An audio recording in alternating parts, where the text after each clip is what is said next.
tao, ano ang trabaho na hindi kailangan mag-commute, na binibigay mo yung sobrang laking parte ng buhay mo sa masurang commute dito sa Pilipinas. Huwag mo ko simulan sa mga politics na nangyayari sa on-site, na kailangan mo magpaka-plastic, yung mga tao na sip-sip, literally at metaphorically sa kanilang mga superior para malagpasan ka. Ako po ay friend, ito pinaghirapan mo, diba mga toxic niyan, pinagdaanan ko yan.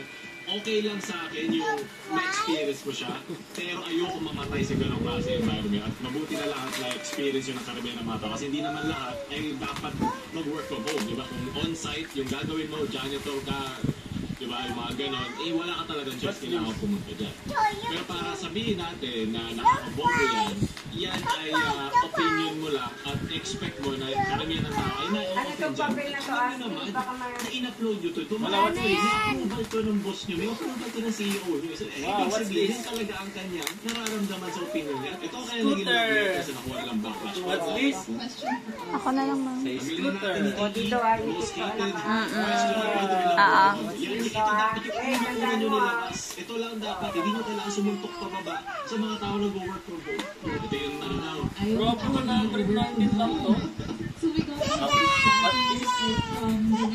May I see your face? Are you happy? Smile. Smile. Smile. What will you say? Say. Oh, wait. So ito bigyan siya.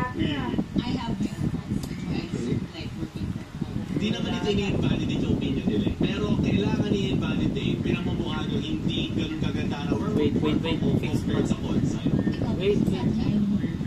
As a graphic designer who used to work from home, kasi I think that naging effects sa akin ng work from home is, well, first and foremost, the positives. Yeah, balance. Yes. Ikaw mag-control ng time mo. Yeah, you can wake up late, you can sleep late. Not before, so work ko kasi. Wait, Melo, baka muna. Don't touch Once it. na ma-finish ko yung project, na-report ko siya day to day. So, matapos ko siya ng early in the morning. Tapos ka na, libre ka na. Basta, may natapos ako, sa end of the day ko siya sinasubmit. What happened is, since